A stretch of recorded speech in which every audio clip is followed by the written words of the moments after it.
Gue percaya sih, hal buruk yang lo lakuin ke orang, tanpa lo sadar itu bakal berbalik ke diri lo sendiri. Dan gak bisa dipungkirin, banyak orang-orang yang karena sakit hati, itu pasti balas dendam.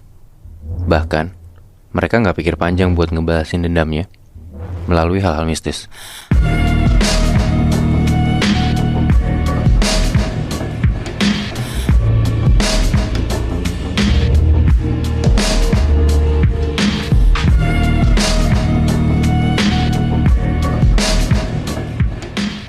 Kejadian ini dialamin sama sepasang suami istri yang udah menikah 7 tahun. Suaminya namanya Pak Malik dan istrinya Bu Dewi. Pak Malik sekitar umur 30 tahun dan Bu Dewi umurnya 34 tahun. Oke. Jadi lebih tua Bu Dewi 4 tahun Moebi. Oke.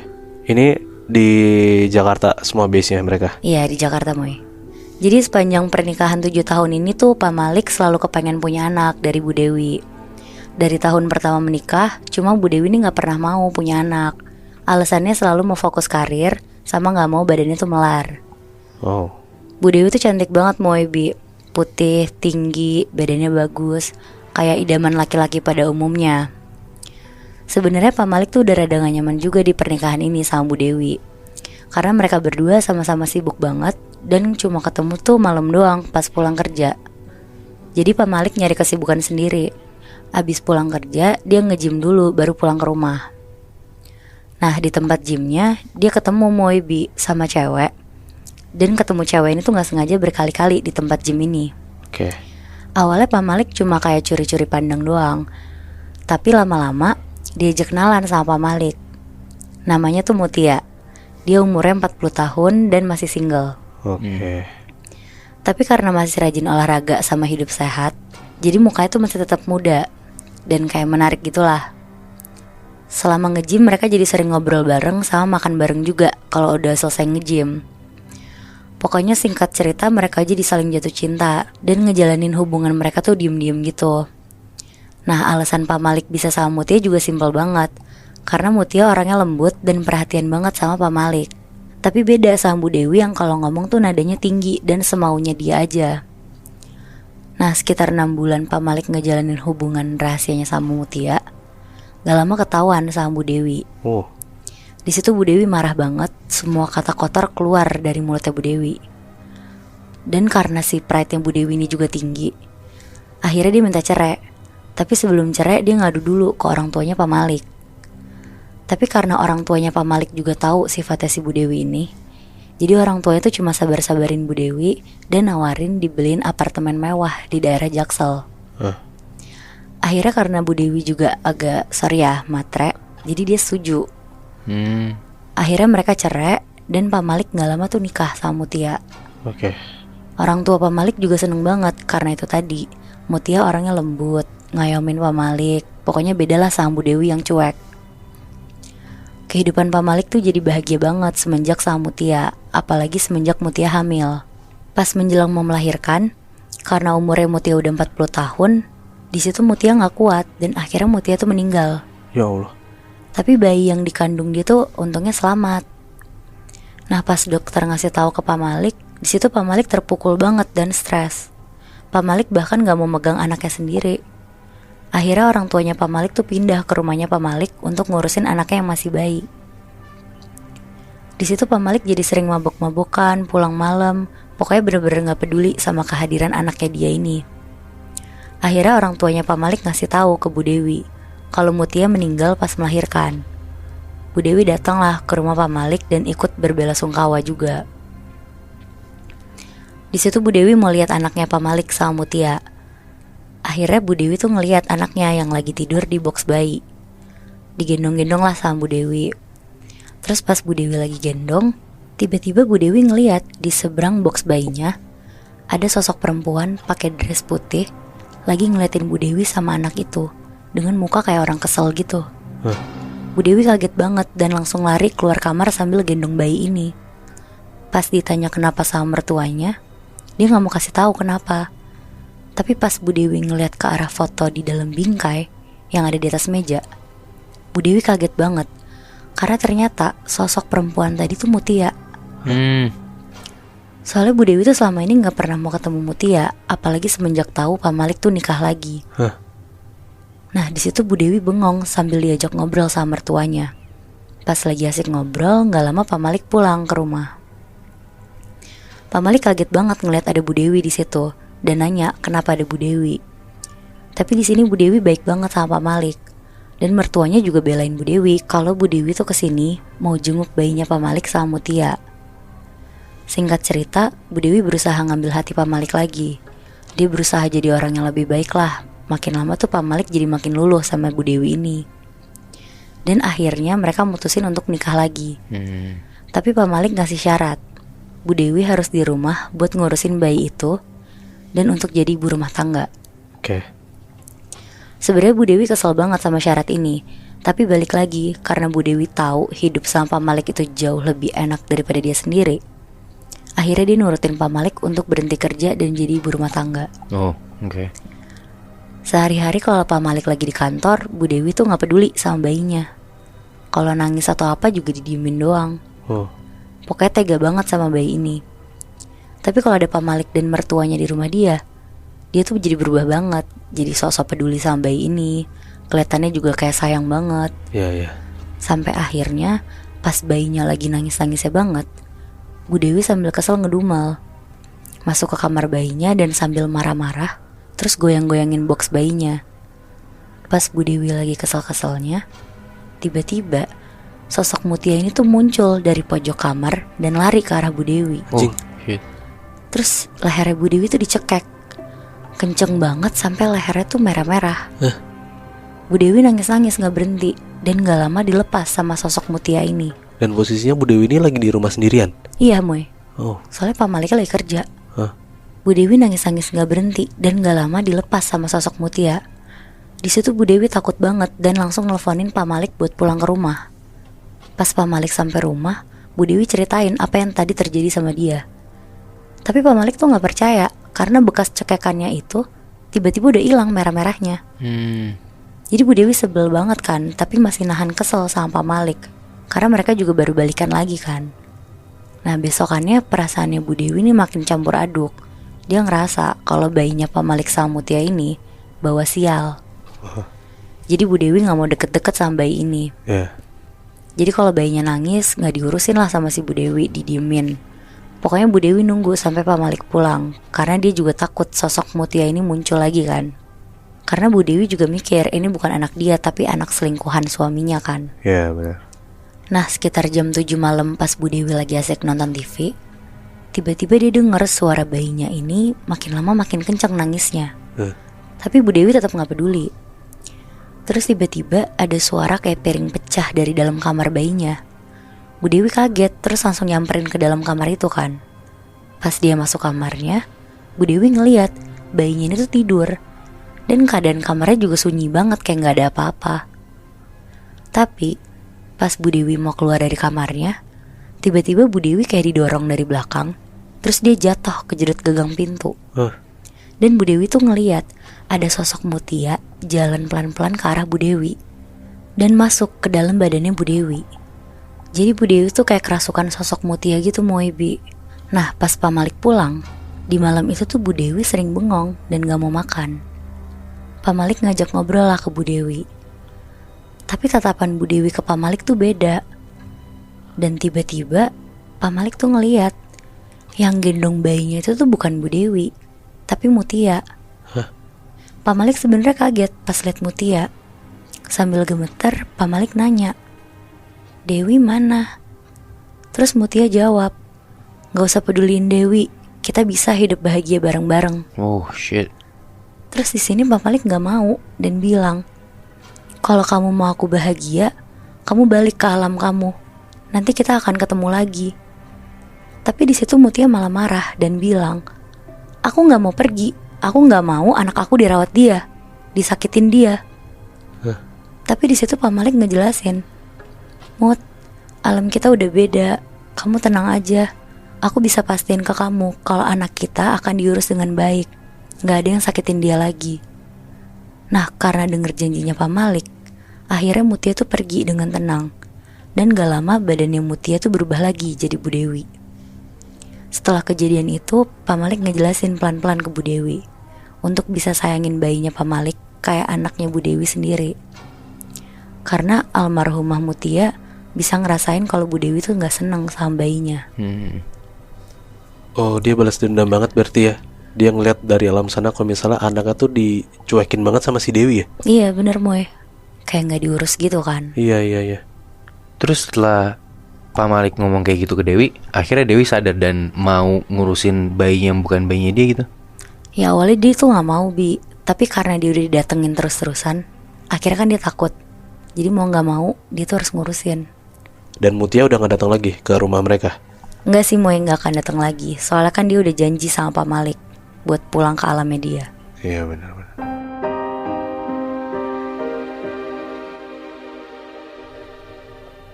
Banyak banget yang jadi korban dari tragedi G30 SPKI.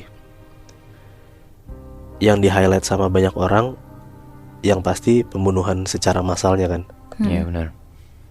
Tapi ada satu hal lain yang harus di highlight sih tentang dampak dari terjadinya G30 SPKI ini. Satu hal yang gue denger, ini menurut gue parah banget. Soalnya ada pemerkosaan secara massal. Oh shit.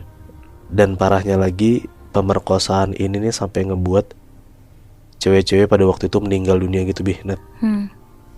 Dan sampai detik ini arwah para cewek yang diperkosa itu masih gentayangan dan minta pertanggungjawaban sama orang-orang yang merkosa mereka ini.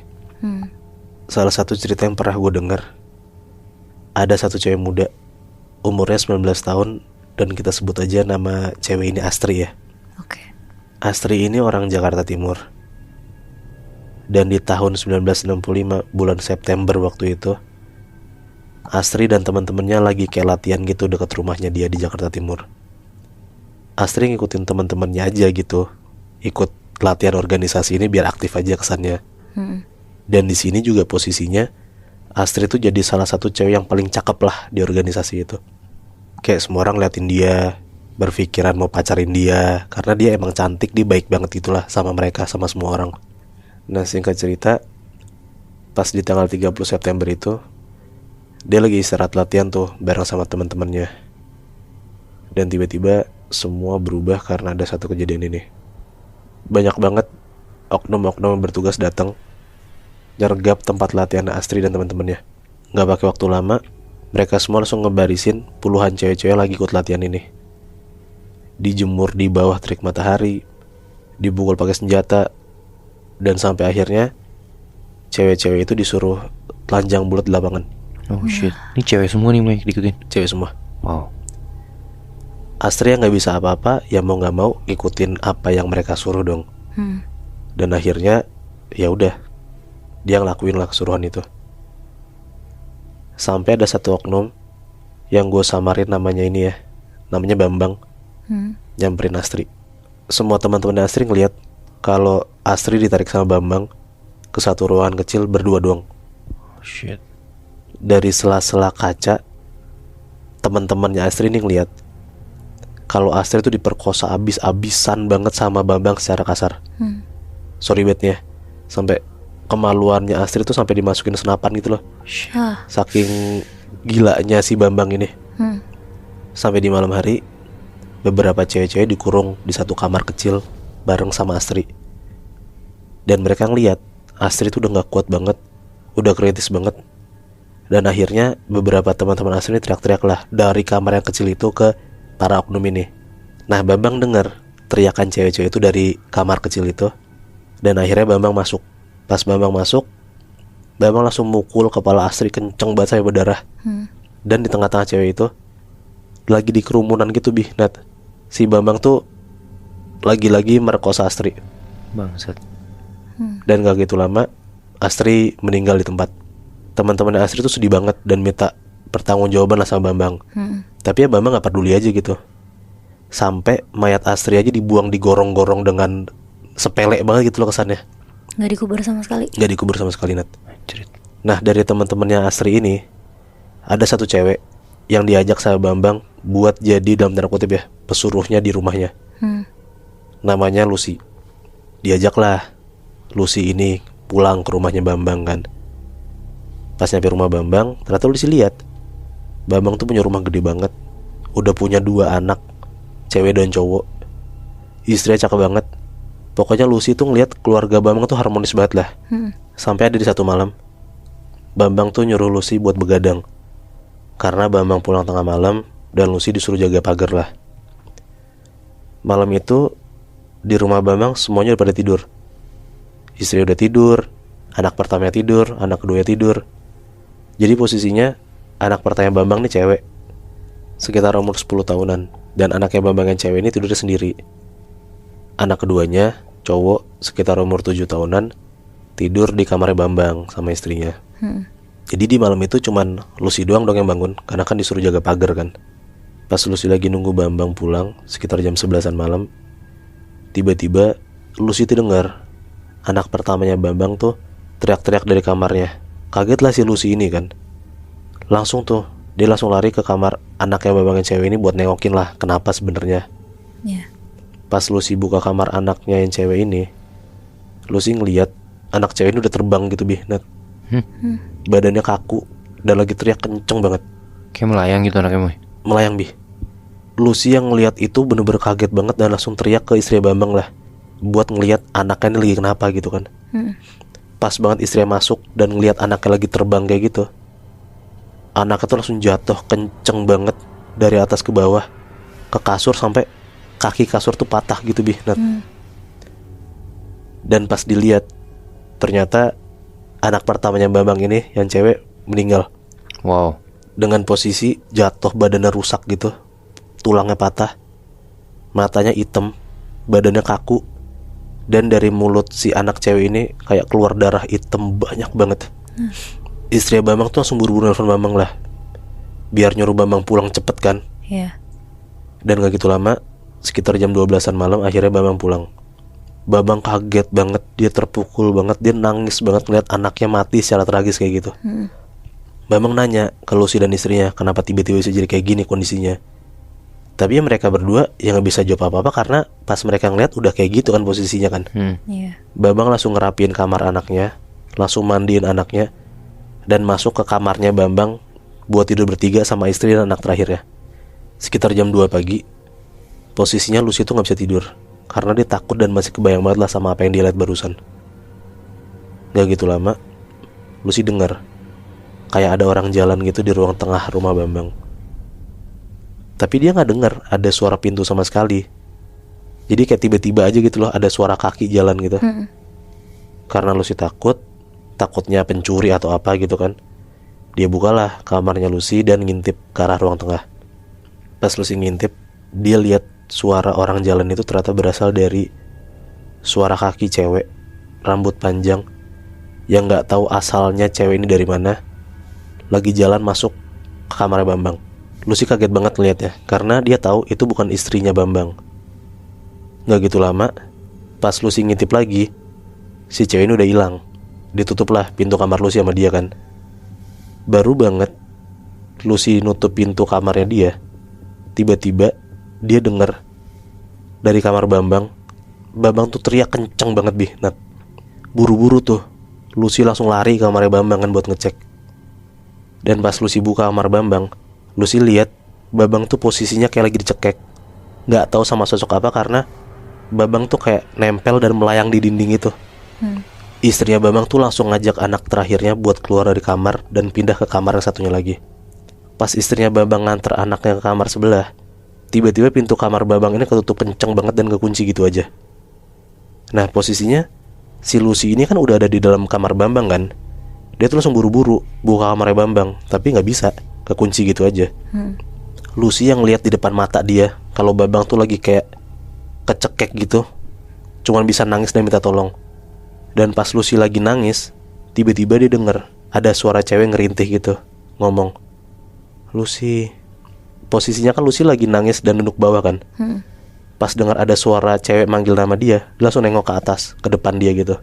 Dia ngelihat ternyata ada sosok Astri yang diperkosa sama Bambang waktu itu. Dan sosok Astri ini lagi nyekek Bambang. Dan si Lucy tuh ngelihat kemaluannya Bambang tuh lagi kayak dipegang kenceng banget sama Astri sampai berdarah. Gila banget ini. Di situ tuh Lucy teriak kenceng banget dan manggil istrinya Bambang kan, kayak, "Ibu, tolong ibu, Pak Bambang bu," gitu. Tapi istri Bambang ya cuma bisa gedor-gedor pintu dari luar doang, karena kan nggak kunci kan, nggak bisa masuk kan. Di situ arwah Astri ngomong, "Jangan takut Lucy, ini emang konsekuensi Bambang." Bambang sambil kesakitan, dia teriak-teriak dan minta maaf banget ke Astri. Dia bener-bener nyesel banget atas perbuatan yang dia lakuin waktu itu ke Astri. Tapi ya tetap aja, teror Astri ini gak berhenti. Lucy dan Bambang tuh tetap denger suara Astri lagi ketawa cekikikan sambil nyekek si Bambang. Dan gak gitu lama akhirnya tiba-tiba lampu kamar Bambang tuh mati. Kayak sekitar 1 menitan gitulah. Dan pas lampu kamar tiba-tiba hidup sendiri, Lucy ngeliat kalau Bambang udah mati, dengan leher yang putus, kemaluannya hancur, dan bersimbah darah di mana-mana. Semenjak kejadian itu, keluarga Bambang udah nggak pernah lagi ngerasain hal mistis. Jadi menurut gue emang bener, Astri cuma datang buat balas dendam atas apa yang Bambang perbuat ke dia waktu pas 30 September 1965. Shit. Jangan-jangan yang bunuh anaknya Bambang Astri juga, Moy? Iya, gue juga yakin kayak gitu sih, Nat. Dia balas dendam kayaknya gak cuman ke Bambang doang, sampai ke anaknya yang cewek pun juga ikut kena dampaknya. Tapi kasihan banget anaknya. Fakta banget sih. Ya selain yang kita tahu tentang G13 PKI, ya gue denger lah beberapa kejadian lain tentang pembantaian. Cuman kalau pembantaian tentang mistis gini, gue baru denger sih, Moy.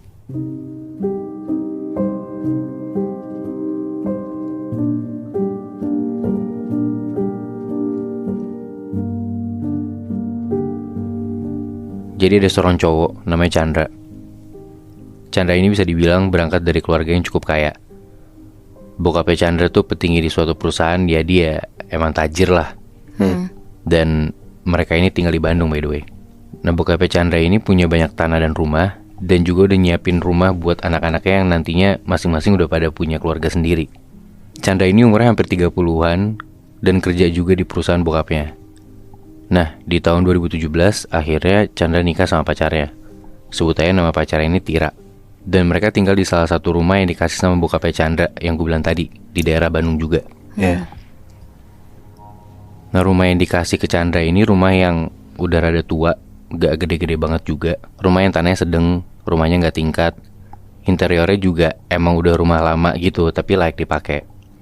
Karena udah diberesin sama bokapnya Chandra, biar Chandra bisa langsung pakai rumahnya sama istrinya gitu loh. Singkat cerita, Chandra dan Tira ini pindahlah ke sana, ke rumah itu. Dan seminggu 2 minggu semua lancar-lancar aja. Sampai di satu malam, kondisinya Chandra ini baru balik dari kantor. Terus dia ke kamar mandi buat buang air besar. Duduklah tuh dia sambil main HP. Lagi asik-asik main HP, tiba-tiba Chandra ini ngerasa dari belakang tuh kayak ada sesuatu yang nyentuh punggungnya dia gitu. Refleks Chandra nengok ke belakang, gak ada apa-apa. Dia mikir, oh mungkin gue salah aja kali, salah ngerasa gitu. Lanjutlah dia main HP lagi sambil buang air besar. Tapi gak lama setelah itu, Chandra ngerasa lagi ada sesuatu yang nyentuh punggungnya untuk kedua kalinya. Dan kali ini dia ngerasa yang nyentuh punggungnya tuh kayak rambut yang dikibas ke punggungnya dia gitu loh. Kebayang gak sih, Moy? Nat? Oh iya. Chandra ngerasa aneh karena ya Chandra tuh rambutnya pendek. Dia coba nengok ke belakang lagi, tapi tetap gak ada apa-apa. Di situ Chandra risih banget tuh, kayak dia ngerasa yakin banget ada sesuatu yang nyentuh punggung dia, dan itu rasanya kayak rambut gitu loh, rambut panjang gitu. Chandra coba dongak ke arah atas karena di belakangnya dia tuh kayak ada jendela ventilasi buat sirkulasi udara di kamar mandi gitu loh. Kebayang gak sih? Nah Chandra takut ada orang iseng yang kayak ngintipin dia, atau kayak iseng mainin rambut atau apa tiba-tiba di kamar mandi gitu kan. Tapi dia coba cari-cari, nggak ada apa-apa. Dia lihat sekeliling kamar mandi juga nggak ada apa-apa gitu loh. Ya udahlah, dari situ Chandra coba buat positive thinking dan selesain urusan ya buang air besar dia, terus keluar dari kamar mandi. Dan hal itu coba dibawa santai aja sama Chandra. Tapi ternyata beberapa hari kemudian, tiba-tiba istrinya Chandra, si Tira, itu keluar dari kamar mandi, teriak-teriak dan ngomong ke Chandra kalau dia ngerasa digangguin di kamar mandi. Diceritain tuh sama Tira, pas dia lagi buang air di kamar mandi, Tira nih ngerasa kayak ada rambut nyentuh pahanya dia. Tira yakin banget itu rasanya kayak rambut, karena kayak rambut ini nyentuh pahanya dia gitu loh. Tapi beda dari Chandra, Tira ini ngeliat sesuatu. Tira bilang kalau dari arah jendela kecil di bagian belakang atas kloset itu ada tangan panjang banget muncul dari jendela itu. Tangannya tuh berurat dan keriput, kukunya panjang, nyoba buat narik kepalanya Tira. Anjing. Ngelihat kayak gitu, Tira langsung teriak dan lari keluar dari kamar mandi. Resah dong Chandra dan Tira ini. Mereka ceritalah sama pembantu yang ada di rumah mereka, di rumah baru ini.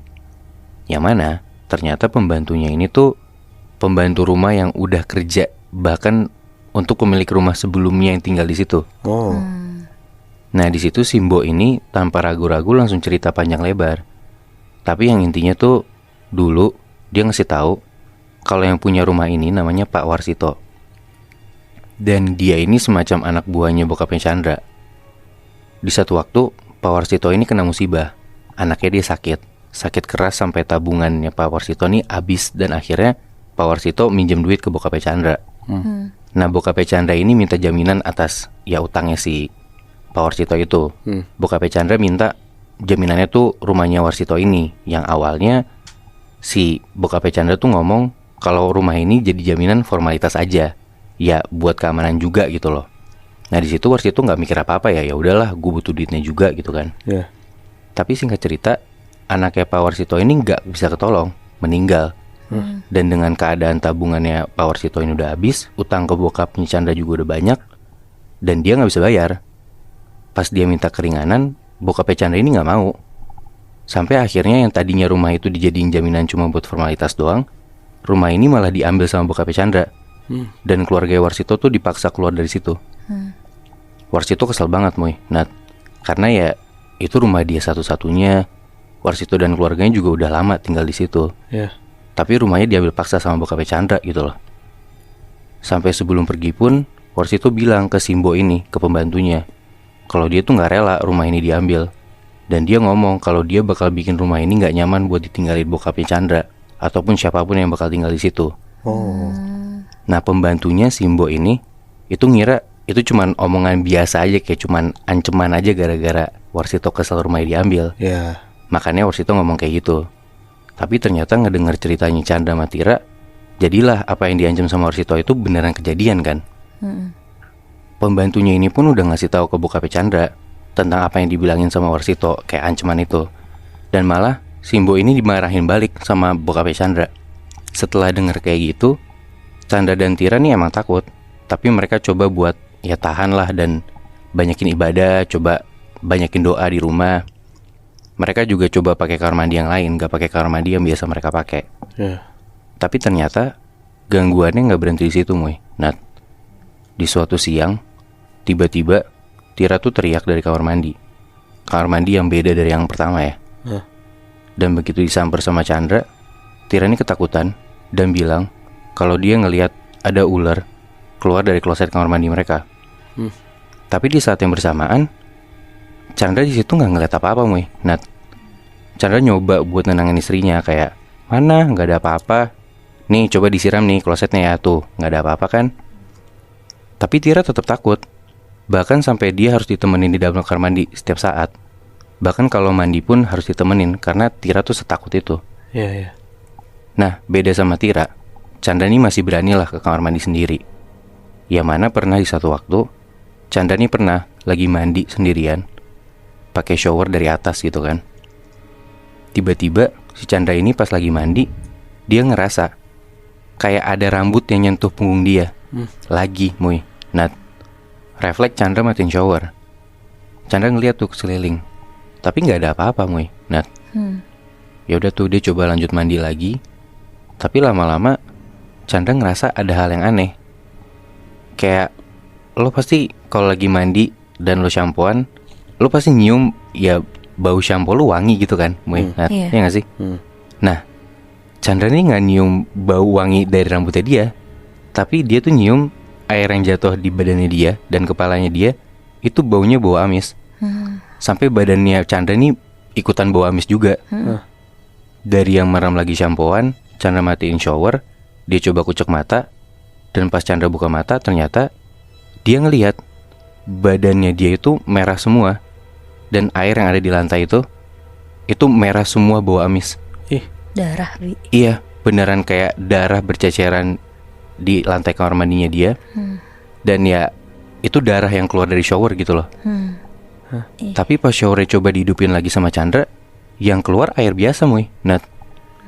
Sedangkan yang di lantai itu beneran darah, itu aneh banget kan? Iya. Wah, di situ Chandra ngerasa makin gak beres nih rumahnya dia. Udahlah, dari situ dia buru-buru selesaiin semuanya, dikeringin badannya, keluar kamar mandi tuh dia. Lanjut dia mau taruh baju kotor nih di ember di bagian belakang rumahnya dia. Tapi pas dia mau taruh baju kotor di ember, Chandra nih ngeliat di dalam ember itu kayak ada rambut gitu di balik baju-baju kotor itu. Dan pas Chandra lihat makin ke bawah, dia korek-korek baju dalam situ, ternyata Chandra nemu di dalam ember ini ada kepala, rambutnya gondrong panjang banget. Dan refleks Chandra teriak dan lari ke istrinya.